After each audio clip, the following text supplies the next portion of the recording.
25 de setembro, Café com Deus Pai. A arma mais poderosa. Depois o diabo lhe disse: Tudo isto lhe darei, se você se prostrar e me adorar. Jesus lhe disse: Retire-se, Satanás, pois está escrito: Adore o Senhor, o seu Deus, e só a Ele preste culto. Mateus, capítulo 4, versículo 8 a 10. No texto que lemos, Jesus é tentado no deserto. E o fato é que, para combater seu inimigo, ele utilizou a mesma arma que eu e você temos em nossa vida, que é a Bíblia. Jesus cita um texto do Antigo Testamento que está em Deuteronômio, capítulo 6, no versículo 13. Isso me ensina muito, pois às vezes negligenciamos o poder transformador da palavra de Deus. Para vivermos os planos do Pai para a nossa vida, é necessário obedecermos à palavra. Ela nos mantém conectados a Ele e alinhados à Sua vontade.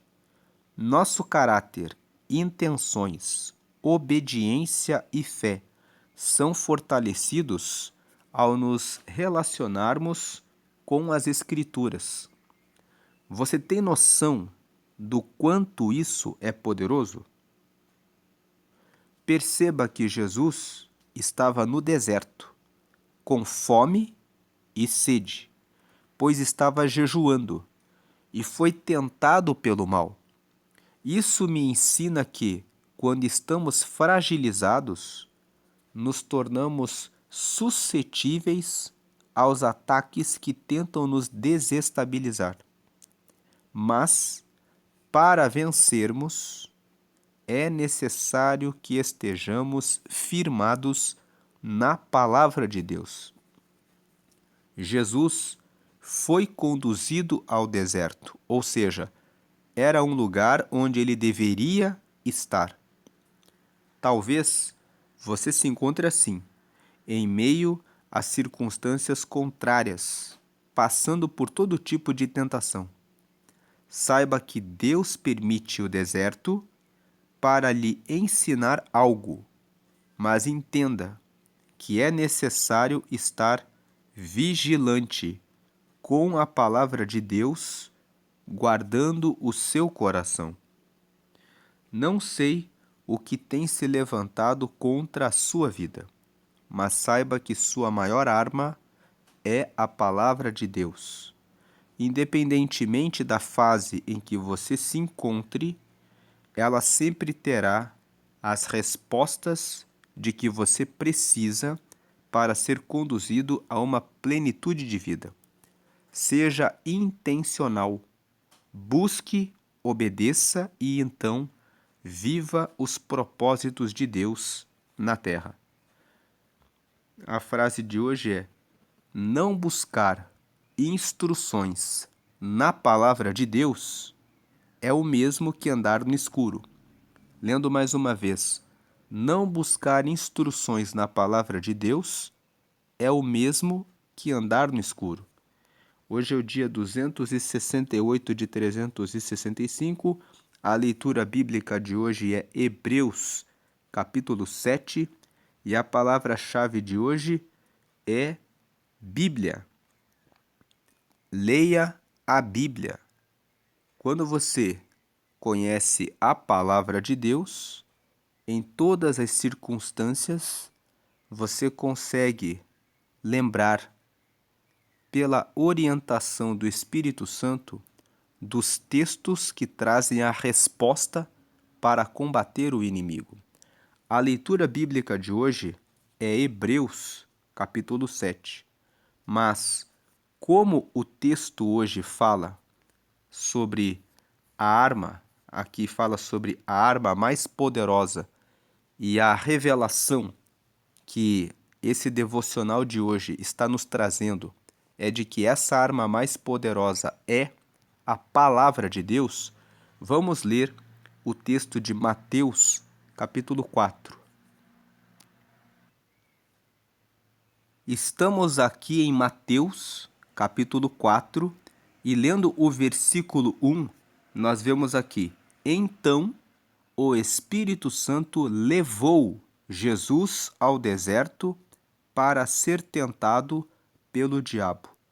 Esse versículo já nos mostra que foi o Espírito Santo que levou Jesus para o deserto, para ser tentado pelo diabo. Agora, quando foi que o Espírito Santo levou Jesus ao deserto para ser tentado pelo diabo? Vamos voltar para o capítulo 3 e vamos ler a partir do versículo 17. Mateus capítulo 3, aqui na parte final, conta o que aconteceu antes de Jesus ir para o deserto. Vamos ler aqui do versículo 13 até o 17. Veja aqui, Mateus capítulo 3, 13.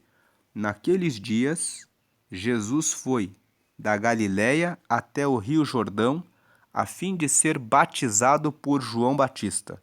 João Batista estava no rio Jordão batizando as pessoas para o arrependimento.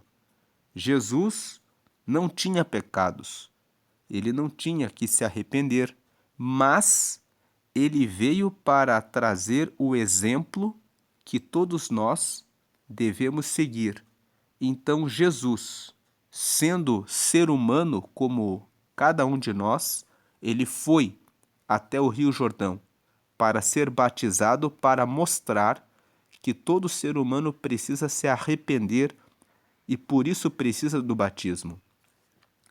Versículo 14. Quando ele chegou para ser batizado, olha o que diz o versículo 14. Mas João tentou convencê-lo a mudar de ideia, dizendo assim: Eu é que preciso ser batizado por você, e você está querendo que eu o batize? Versículo 15. Mas Jesus respondeu: Deixe que seja assim agora, pois é dessa maneira que faremos tudo o que Deus quer. E João concordou. Então veja que Jesus disse para João: nós temos que fazer o que Deus quer. O próprio Jesus ficava atento à vontade de Deus na vida dele. Nós devemos ficar atentos à vontade de Deus para a nossa vida. A vontade de Deus é que traz a vitória em todas as circunstâncias. E então João entendeu e João foi batizá-lo. Versículo 16. Logo que foi batizado, Jesus saiu da água. O céu se abriu e Jesus viu o Espírito de Deus descer como uma pomba e pousar sobre ele. Então uma pomba desceu sobre ele para que ele fosse cheio do Espírito de Deus.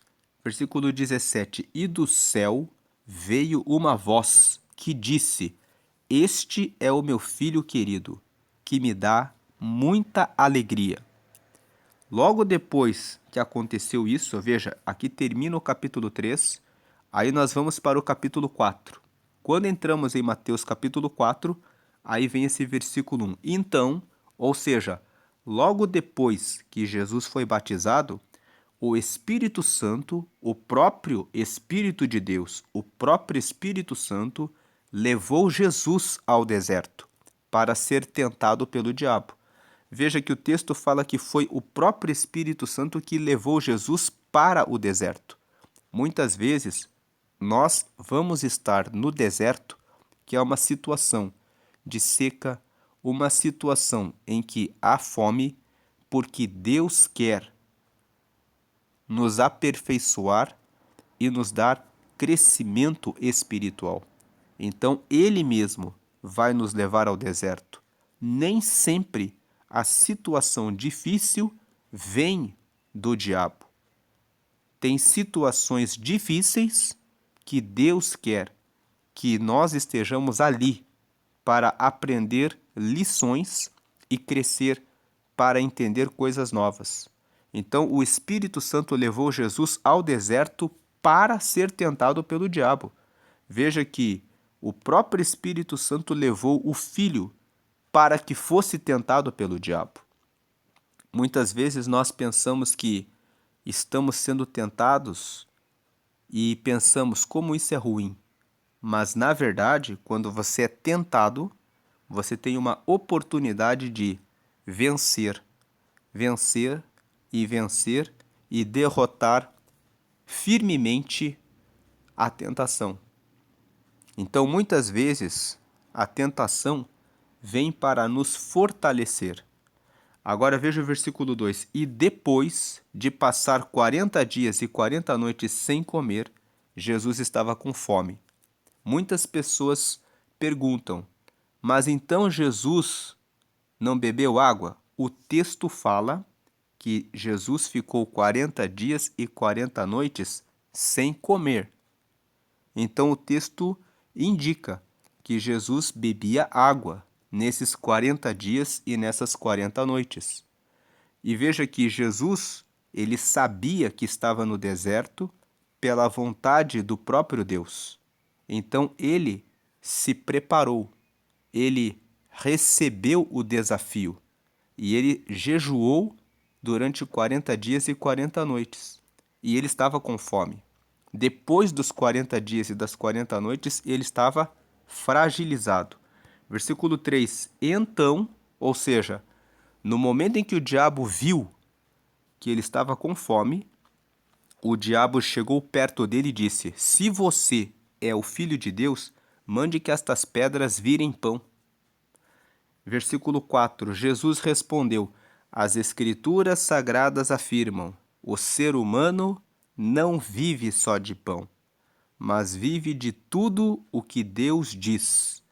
Tem uma outra versão que diz assim: nem só de pão vive o homem, mas de toda a palavra que sai da boca de Deus.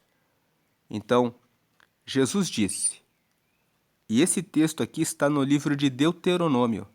Lá em Deuteronômio está escrito que a palavra de Deus, ela é pão para nós.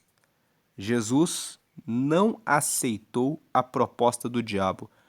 Jesus não poderia transformar as pedras em pães? Ele poderia. Mas se ele transformasse as pedras em pães naquele momento, ele estaria obedecendo o diabo.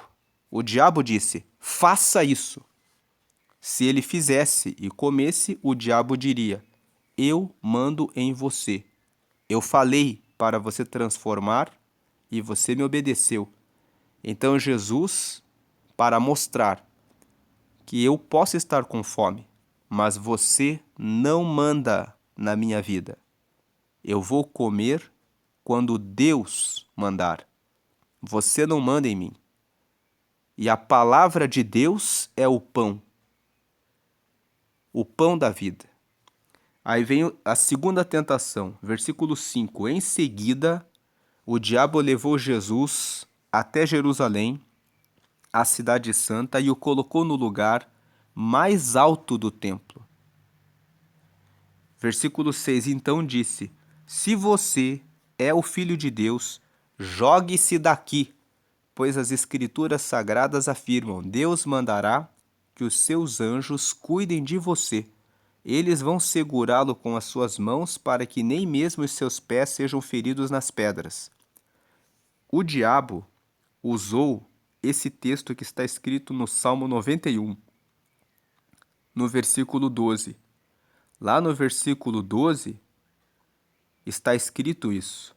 Então o diabo usou a Bíblia para dizer para Jesus, está escrito lá que Deus vai mandar os anjos para cuidarem de você e eles vão segurar você para que você não tropece com os pés em alguma pedra. Então, se está escrito isso, você pode se atirar daqui.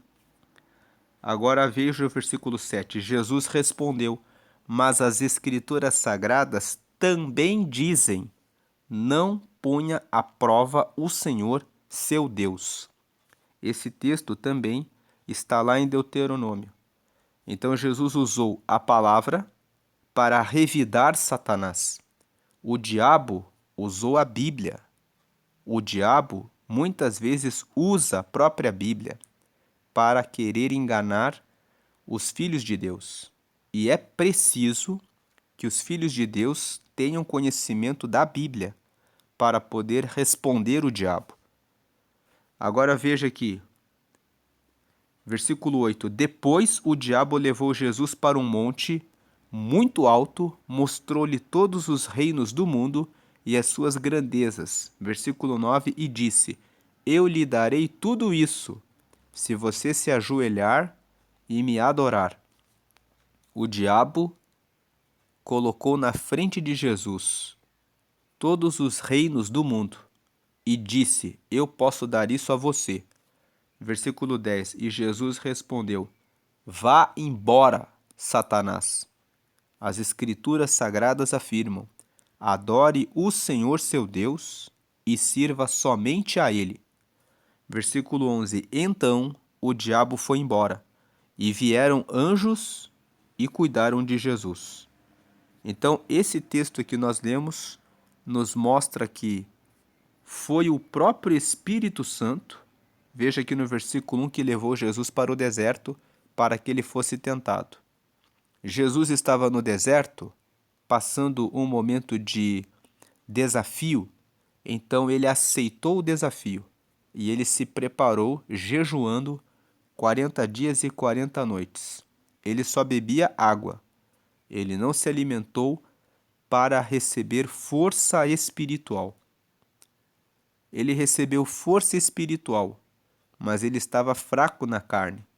E o diabo veio nesse momento em que ele estava fraco na carne e o tentou para que ele transformasse as pedras em pães, para que ele comesse e, comendo, ele quebrasse o propósito de ser totalmente dependente da vontade de Deus. Mas Jesus percebeu o ataque do diabo. E Jesus usou a Bíblia para responder a Satanás. Jesus usou os textos de Deuteronômio e disse: está escrito, nem só de pão vive o homem, mas de toda palavra que sai da boca de Deus. Então, o diabo foi vencido na primeira vez. Aí o diabo vem e queria que Jesus tentasse a Deus. Ele levou Jesus até um monte alto e disse: jogue-se aqui, porque você é o Filho de Deus, está escrito no Salmo 91. O Salmo 91 é o salmo de proteção. O diabo usou o salmo de proteção para dizer a Jesus: pode se jogar que você não vai morrer. E aí Jesus disse: Deus merece respeito. Não devemos tentá-lo. E Jesus venceu o diabo pela segunda vez. E aí o diabo, por último, ofereceu os reinos do mundo e disse que daria todas as grandezas dessa terra para ele. Muitos têm recebido e caído nesse convite. O diabo oferece riquezas, posição, lugares de honra em que a pessoa tem fama, tem dinheiro, tem poder, mas a pessoa se afasta de Deus. Essa tentação, que foi a terceira tentação, é uma tentação que o diabo quis colocar para Jesus, mas Jesus recusou. Jesus disse para ele, veja o versículo 10, vá embora, Satanás. As Escrituras Sagradas afirmam: adore o Senhor seu Deus e sirva somente a Ele. Então, depois que Jesus venceu ele as 3 vezes, respondendo sempre com a palavra, o diabo foi embora. E vieram anjos e cuidaram de Jesus. Vieram os anjos e trouxeram o pão, o alimento que ele precisava. Ele recebeu as bênçãos no tempo de Deus e das mãos dos anjos de Deus. Jesus não aceitou receber nada que viesse do diabo. Ele ficou firme no deserto, aguardando a provisão e o tempo de Deus dele se alimentar e ser fortalecido. E Deus chegou até Jesus e deu o pão, enviou os anjos e deu a provisão que Jesus precisava. E é isso que muitos de nós precisamos entender. Jesus tem o tempo certo de derramar as bênçãos dele, e quando as bênçãos dele vêm, elas são plenas, mas devemos resistir às tentações pela palavra, com a palavra. Por isso é importante ler a Bíblia, conhecer a Bíblia. Jesus conhecia a Bíblia e com a Bíblia ele venceu Satanás.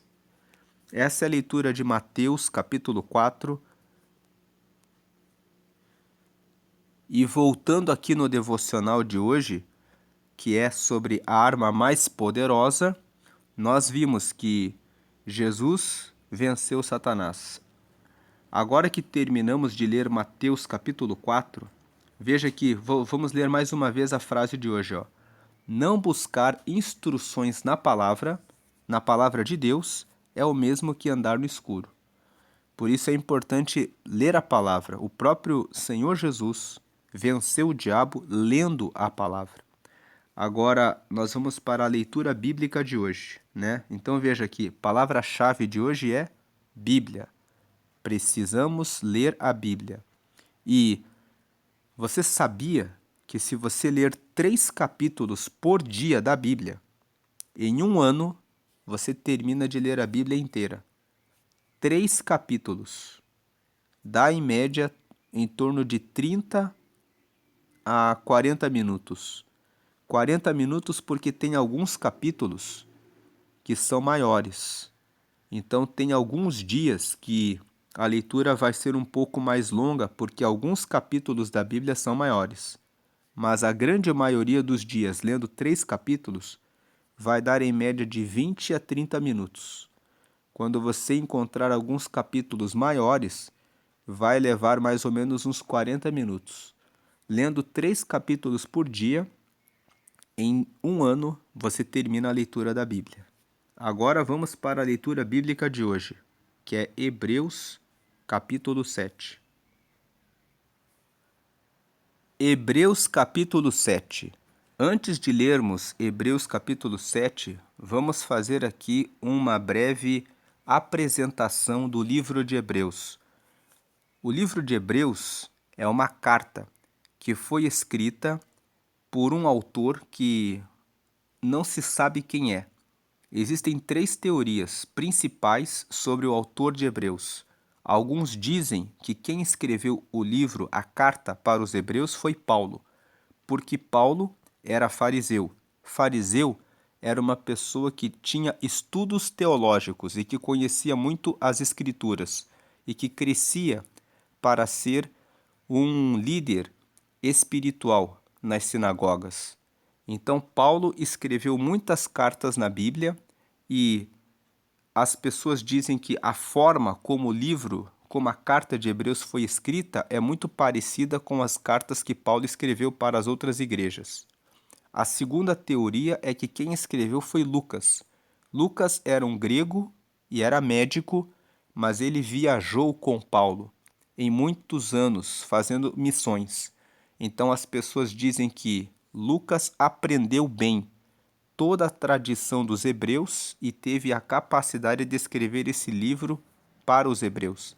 A terceira teoria é que o autor de Hebreus é um sacerdote desconhecido. Como um sacerdote conhecia todos os ritos da religião dos hebreus, ele teve capacidade de explicar o que está escrito na carta para os hebreus. Então, existem essas 3 teorias. Existem agora qual o objetivo do livro de Hebreus? O objetivo é explicar para o povo judeu, para os hebreus, que Jesus é o único que traz a salvação para a humanidade. Então, Hebreus, no capítulo 1 e no capítulo 2, fala que Jesus é maior do que os anjos. Nós já lemos Hebreus aqui no Café com Deus Pai.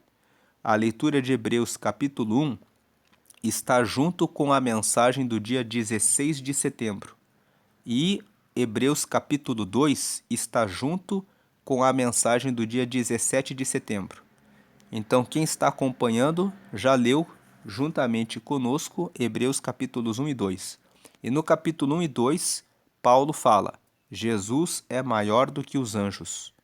Os anjos são seres enviados por Deus para derramar as bênçãos sobre os seres humanos. Aí depois nós lemos o capítulo 3, no dia 18 de setembro, e nós lemos o capítulo 4 no dia 22 de setembro. Então, os capítulos 3 e o capítulo 4 falam que Jesus é superior a Moisés. Depois, no dia 23, nós lemos o capítulo 5. No dia 24, nós lemos o capítulo 6. E hoje nós vamos ler o capítulo 7. No capítulo 5, nós vimos que Jesus é o grande sacerdote. Que Jesus, ele é aquele que assumiu o lugar de Moisés. Então, fazendo um resumo, os capítulos 1 e 2, Jesus é maior do que os anjos. Os capítulos 3 e 4, que nós lemos dia 18 de setembro, capítulo 3, dia 22 de setembro, o capítulo 4, Jesus é maior do que Moisés. O povo hebreu respeita Moisés, porque Moisés levou o povo hebreu do deserto, lá no Egito, tirou o povo da escravidão, eles eram escravos no Egito, e caminhou com eles por 40 anos, até chegarem na Terra Prometida. Então o povo hebreu respeita muito Moisés, mas o autor de Hebreus escreve os capítulos 3 e 4 para dizer: Jesus é maior do que Moisés. Aí no capítulo 5, que nós lemos no dia 23, e no capítulo 6, que nós lemos ontem, dia 24, o escritor de Hebreus faz uma explicação revelando que Moisés instituiu os grandes sacerdotes. Os grandes sacerdotes eram pessoas da tribo de Levi, que eram consagrados para apresentar os seres humanos para Deus. Só que Jesus não era da tribo de Levi. Para você que nunca estudou a Bíblia entender isso, eu vou explicar o que significa isso de maneira rápida. Abraão foi o primeiro homem que Deus falou com ele e disse: saia da tua terra e vá para uma terra que eu vou te mostrar, e eu vou fazer os seus descendentes serem meus. Ele foi o primeiro hebreu, Abraão. Então Abraão teve um filho chamado Isaque.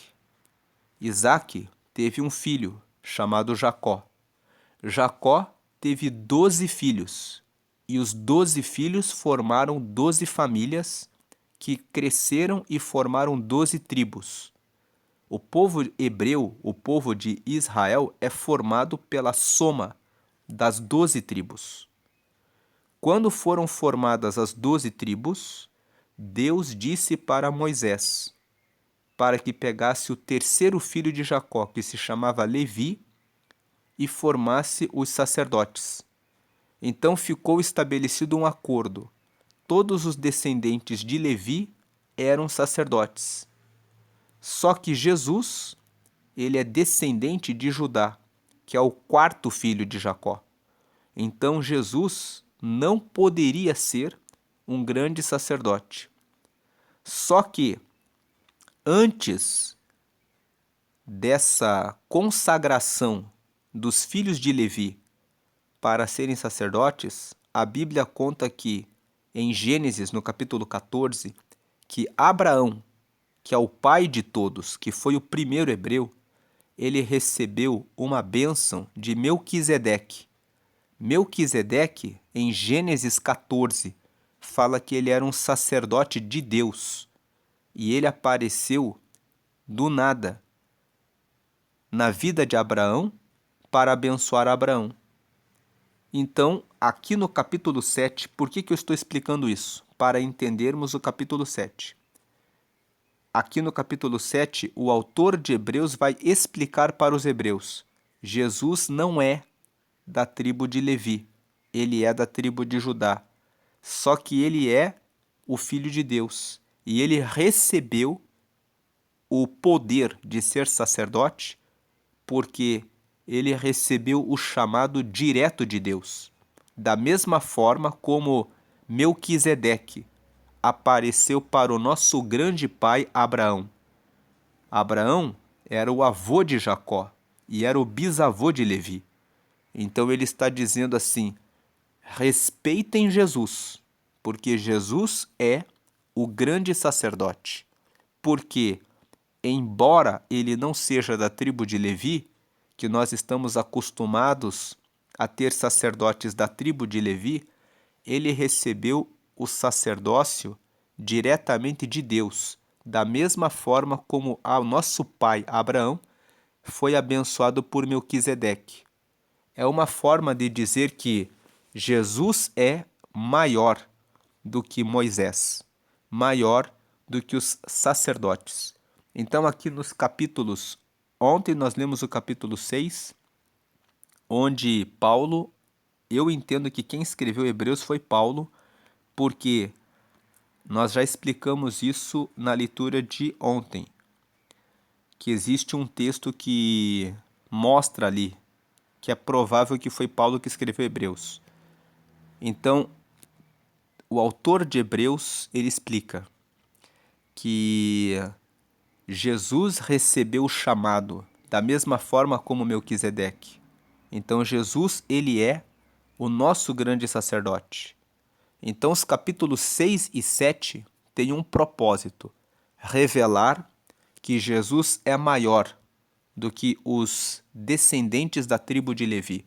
Então, os capítulos 1 e 2 revelam que Jesus é maior do que os anjos. Os capítulos 3 e 4 revelam que Jesus é maior que Moisés. E os capítulos 6 e 7 revelam que Jesus é maior do que qualquer sacerdote que seja da tribo de Levi. Ele é o nosso grande sacerdote. Vamos ler agora Hebreus capítulo 7. Esse Melquisedeque, ele começou a explicar essa questão que nós falamos no capítulo 6. Nós já lemos isso na mensagem de ontem, no dia 24 de setembro. Hoje, dia 25, nós vamos continuar com o Hebreus capítulo 7. Esse Melquisedeque era rei da cidade de Salém e sacerdote do Deus Altíssimo. Quando Abraão estava voltando da batalha em que matou os reis, Melquisedeque foi ao encontro dele e o abençoou. Versículo 2: Abraão lhe deu a 10ª parte de tudo o que ele havia tomado dos inimigos na batalha. O nome de Melquisedeque quer dizer, primeiramente, rei da justiça. E porque ele era rei de Salém, o seu nome também quer dizer rei da paz. Então veja que o autor de Hebreus está explicando para os hebreus que Melquisedeque foi o sacerdote que abençoou Abraão, o primeiro hebreu, e que o nome de Melquisedeque significa rei da justiça. Ele está querendo dizer: Jesus é o rei da justiça. Jesus é como Melquisedeque. E porque ele era rei de Salém, o seu nome também quer dizer rei da paz. Agora veja o versículo 3. Não se conhece o pai, nem a mãe, nem qualquer antepassado de Melquisedeque. E também não se sabe nada sobre o seu nascimento ou sobre a sua morte. Por ser como o Filho de Deus, ele continua sacerdote para sempre. O que ele está dizendo é o seguinte: quando Melquisedeque aparece para abençoar Abraão em Gênesis, no capítulo 14, a Bíblia só fala: e Melquisedeque era rei de Salém, e ele apareceu e abençoou Abraão. Então ele está dizendo assim: da mesma forma, ninguém sabe, Jesus não tem origem na tribo de Levi. Ele não é levita para ser sacerdote, mas Melquisedeque também não tinha nenhuma origem, e ninguém sabe nada sobre o seu nascimento ou sobre a sua morte. Isso mostra que Melquisedeque é alguém que vem do nada e desaparece do nada. Como Deus é eterno, ninguém sabe como que ele nasceu, e Deus, por ser eterno, nunca morre. Então Jesus também é como Melquisedeque. Ele veio e ele foi, mas ele veio e abençoou a todos. Agora vem o versículo 4. Vejam como Melquisedeque era grande. Abraão, o patriarca, lhe deu a 10ª parte de tudo que havia tomado dos inimigos da batalha. 5. Conforme a lei de Moisés, os sacerdotes que são descendentes de Levi têm a obrigação de receber do povo a 10ª parte de tudo. Eles recebem dos seus próprios patrícios, embora estes também sejam descendentes de Abraão. Então aqui ele está explicando: Abraão deu o dízimo, a 10ª parte de tudo que recebeu para Melquisedeque. Deus deu essa ordem para os levitas. Aqui o versículo 5 fala que os sacerdotes recebiam isso. E o que o autor de Hebreus está querendo dizer? Antes de Moisés, Abraão já tinha entregado a 10ª parte de tudo para Melquisedeque. Então, Melquisedeque veio antes de Moisés, veio antes de Levi. Ninguém sabe como ele morreu e ninguém sabe de onde ele veio, mostrando que ele veio de Deus, simbolizando que ele veio de Deus. Aí vem o versículo 6. O Melquisedeque não era descendente de Levi, mas ele recebeu a 10ª parte daquilo que Abraão havia tomado na batalha e o abençoou. Sim, abençoou o próprio Abraão, que havia recebido as promessas de Deus. Então Melquisedeque abençoou Abraão. Versículo 7. Não há dúvida de que aquele que abençoa é mais importante do que aquele que é abençoado. O autor de Hebreus está desenvolvendo um argumento aqui. Ele está dizendo: o Melquisedeque deu a bênção para Abraão. Então Melquisedeque é maior do que Abraão. Versículo 8. No caso dos sacerdotes, a 10ª parte é recebida por homens que um dia vão morrer. Mas no caso de Melquisedeque, como dizem as Escrituras Sagradas, a 10ª parte foi recebida por alguém que continua vivo. Porque Deus disse que o sacerdócio de Melquisedeque seria eterno. Então o autor de Hebreus está dizendo, mostrando para o povo. Ele está falando sobre Melquisedeque, porque o objetivo dele aqui é terminar dizendo que Jesus é Melquisedeque. Jesus recebeu o sacerdócio para abençoar a todos da mesma forma como Melquisedeque. Então, o sacerdócio de Jesus veio de Deus, ninguém sabe de onde veio porque ele é eterno, e ele nunca morre.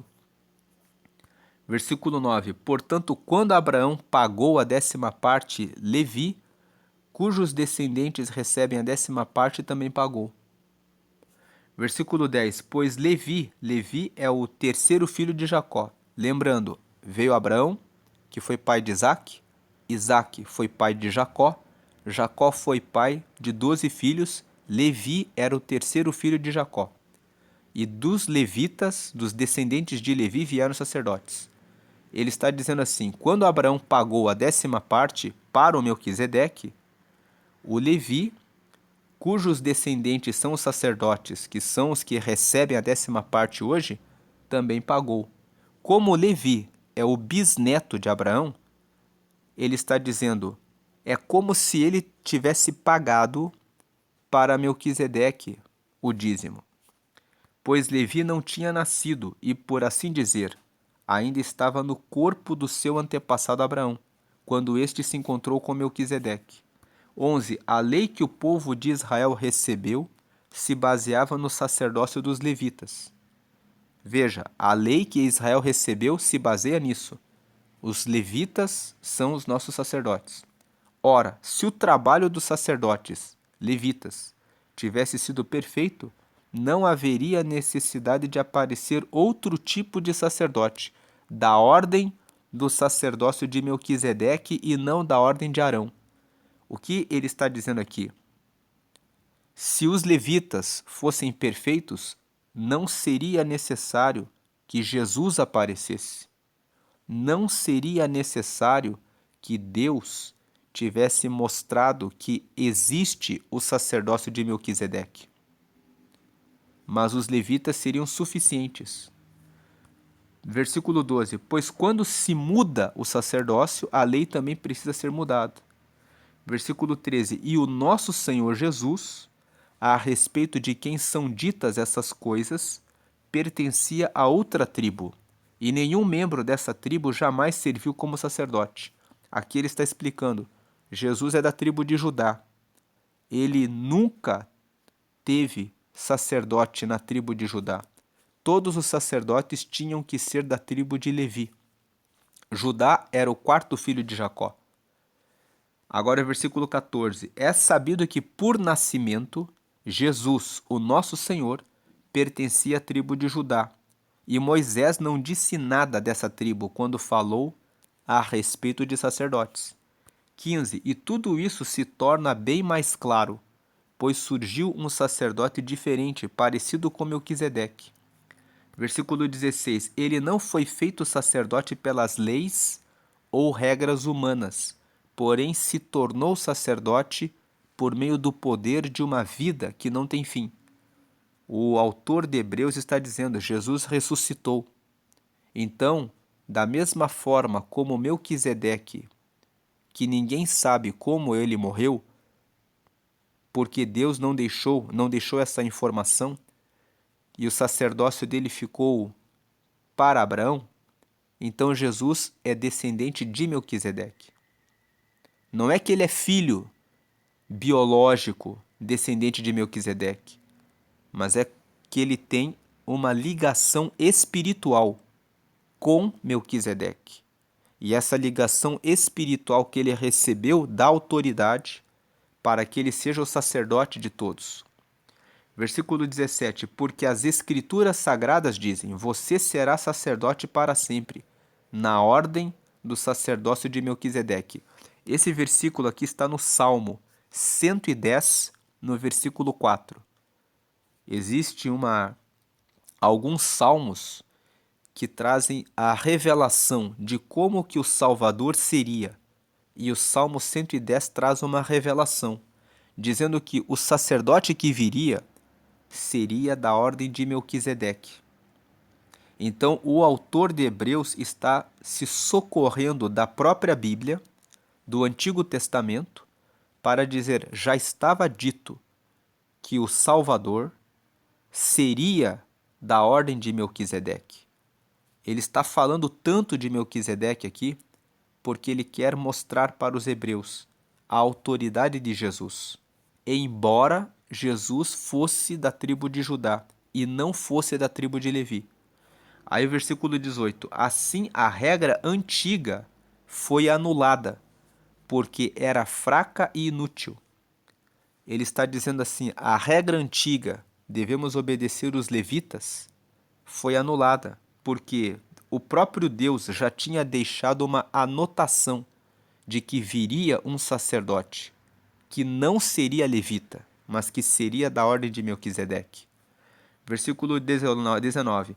Pois a lei não podia aperfeiçoar nada, mas agora Deus nos deu uma esperança melhor, por meio da qual chegamos perto dele. Quando ele fala que a lei não podia aperfeiçoar nada, ele está querendo dizer o seguinte, a lei falava, devemos respeitar os levitas. Os levitas são os sacerdotes. Só que os sacerdotes levitas têm pecados. Então, lá no capítulo 6 que nós lemos ontem, ele explica que o sacerdote tem que oferecer sacrifícios por ele próprio, porque ele próprio é pecador. Agora, Jesus, ele teve o poder de morrer e se sacrificar por todos, porque ele não tinha pecado. Então ele está dizendo aqui no 19, a lei não podia aperfeiçoar nada. Fazer sacrifícios de animais por meio de sacerdotes levitas não resolve nada. Todos os anos o sacerdote tinha que se lavar também. Mas agora, ele está falando que agora que Jesus veio, agora Deus nos deu uma esperança melhor, por meio da qual chegamos perto dele. Versículo 20. Além disso, há o juramento de Deus. Não houve juramento quando os outros se tornaram sacerdotes. Versículo 21. Porém, houve juramento quando Jesus se tornou sacerdote, pois Deus lhe disse, o Senhor jurou, e não voltará atrás. Ele disse, você será sacerdote para sempre. Isso está no Salmo 110. Então o escritor de Hebreus está dizendo, as próprias palavras nos dizem que Deus levantaria um sacerdote para sempre. E Deus deu essa promessa para Jesus.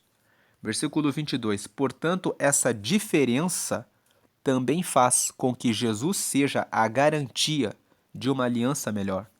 23. Há ainda outra diferença. Os outros sacerdotes foram muitos, porque morriam e não podiam continuar o seu trabalho.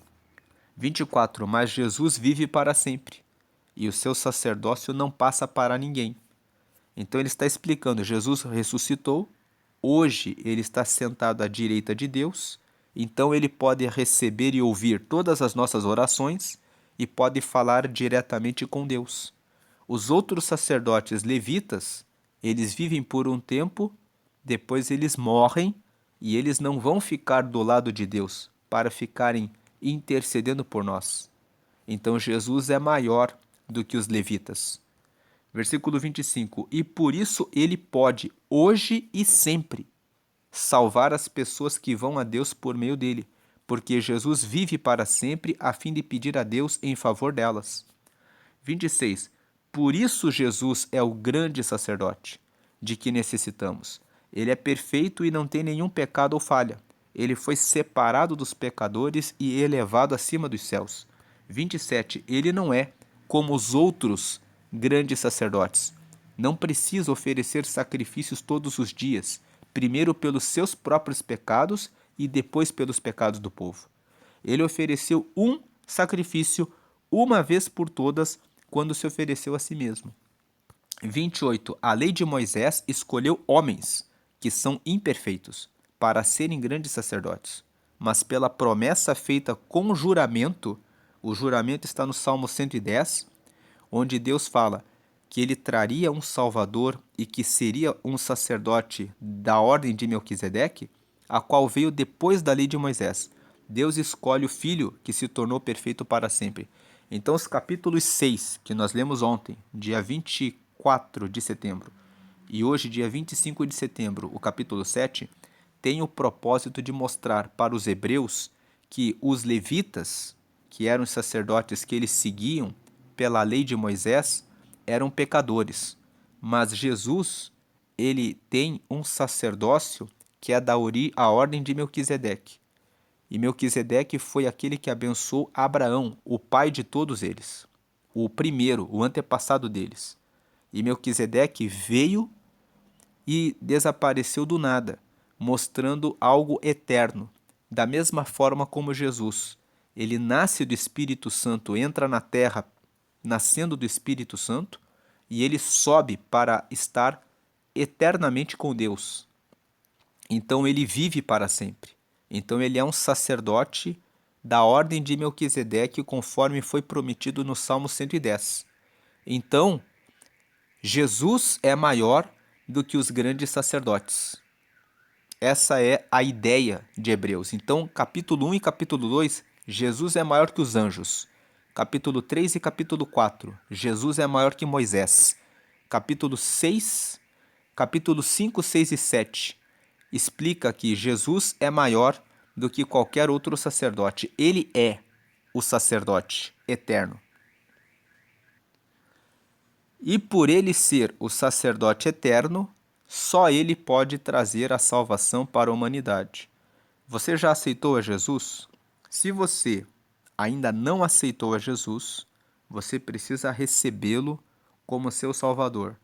Quando você recebe Jesus como Salvador, significa que você reconhece que os seus pecados são perdoados por meio dele. E você passa a ser filho de Deus, e o seu nome é escrito no livro da vida, que é um livro que está no céu, onde fica o registro dos nomes dos que aceitaram a Jesus, e você recebe o Espírito Santo aqui na terra para seguir a ele. Então, se você nunca recebeu Jesus, você pode recebê-lo agora, fazendo uma pequena oração junto comigo. Repita essas palavras, faça essa oração. Diga assim: Senhor Jesus, eu te recebo como meu único e suficiente Salvador. Perdoa os meus pecados, escreve meu nome no livro da vida que está no céu e me dá o teu Espírito Santo para te seguir aqui na terra até chegar no céu. Em nome de Jesus, amém. Com essa oração, você recebeu Jesus como seu Salvador, ele é o seu sacerdote. O que é o sacerdote? Aquele que apresenta você para Deus e intercede, pede por você para que Deus perdoe os seus pecados. Jesus é o grande sacerdote. Aqui no caso, o autor de Hebreus está explicando para os hebreus: vocês não precisam dos grandes sacerdotes levitas. Jesus é o grande sacerdote. Ele intercede por mim e por você diretamente ao Pai, porque ele está para sempre do lado dele. Agora procure, se você não frequenta nenhuma igreja, procure uma igreja que prega que Jesus é o único que deve receber as nossas orações. Não adore nenhum anjo, não adore nenhum santo, porque nós lemos aqui em Hebreus que Jesus é maior que Moisés, ele é maior do que qualquer santo, é isso que significa. E tenha todas as suas orações apresentadas diretamente a Jesus, porque ele é o nosso sacerdote. E também não reverencie nenhum pastor pensando que algum pastor terreno aqui que está na terra pode salvar você. Jesus é maior do que os grandes sacerdotes. Significa que o seu pastor pode ser alguém que ajuda você a entender a Bíblia, a levar você para Jesus. Mas é só Jesus que realmente salva e que traz a libertação e a cura e os milagres e tudo que nós precisamos. Você não precisa dos levitas como salvadores. Eles são apenas pessoas que ajudam a chegar até Jesus. Jesus é o único sacerdote, aquele que nos apresenta diante de Deus. Só ele merece todas as nossas orações e a nossa adoração. Deus abençoe a sua vida e o seu dia hoje sempre grandemente. Amém.